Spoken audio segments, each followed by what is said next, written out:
4, we are joined with Matt Steingraber, who's the Programs and Development Director from the YMCA. Thank you, Matt, for coming and joining us. Absolutely. Thanks for having me come in. And also an author. Right. Now, Matt, author. Nice job. Nice job. So organically, just happened one day. You had some thoughts. You're like, I got to put this in a book. Yeah. So a couple of years ago, 2-3 years ago, was something that I just started doing, is writing down a story, and it kind of just has developed over a year. Doing last couple of years doing it at night after the kids are in bed, just trying to find something to do as a hobby, and just happened. And then it developed into a book called Chasing Greatness: More Than a Game. Yeah. Okay, so this cover is pretty cool. Okay, so cool. Did you design the cover as well? Yeah, I mean, I worked on designing it. I actually I used AI to help me design it too. So like, it's crazy what you can kind of do with computers and graphics and all that stuff. Wow. So a whole other rabbit hole to go down, but not for today. Yeah. So I know you, and you're when I think of you, I think of leadership, I think of sports, I think of development, and it all seems to be in this book. Where did it start? Yeah, so I mean, you know me, Jeff. I'm a very passionate about character and character development. So, you know, when I was writing the book, yeah, I wrote it as a kind of a football story. It's kind of the basis of the book, and growing up through high school football and all of that.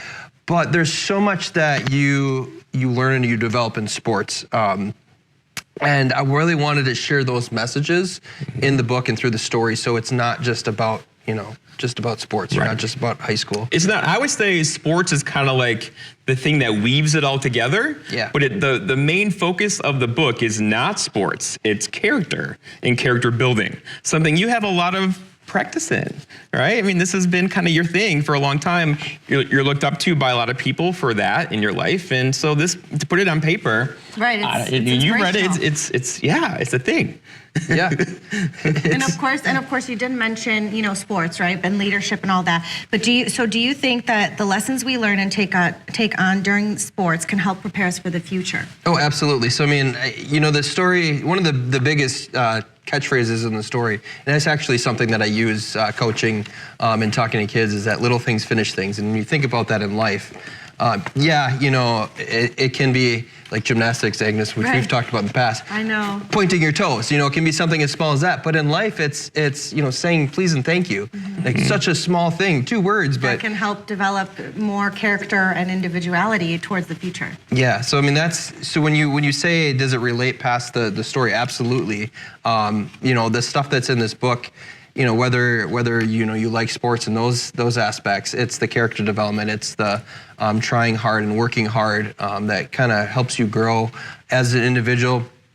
Whether you're 6, 16, or 66, it doesn't matter. Like growing and developing and doing the little things right really kind of gets you places in life. Matt writes, leadership wasn't about shouting in huddles or chasing highlights. It was about choices, presence, discipline when no one was watching. Little things finish things. The words echoed like a compass. He used that right now. He used that. Yeah. So that's where that came from. So I know exactly where. I know. I love this book. It really is a great book. Okay, so then so you wrote the book, based on sports. So do you think that leadership, is, because anyone can be a leader, right? In sports or in life or at work. So then sometimes you get burned out by being a leader. So then when it comes to a team, like in sports, or even like your coworkers, and you have to kind of pass down the throne just for however long.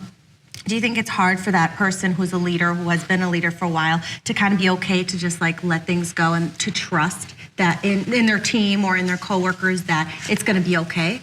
Yeah, I mean, absolutely. Because I mean, when you think about leadership, some people think it's a title, or because I'm the CEO, you gotta do things a certain way, or because you're the director of a certain department. Like that doesn't.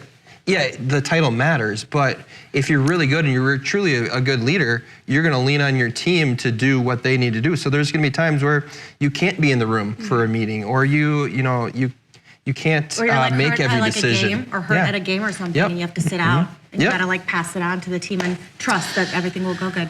All right, Tony realized that he wasn't just QB1 anymore. He was a leader in more ways than one. On the field, in church, and now here with kids who saw him not as a quarterback, but as someone worth listening to.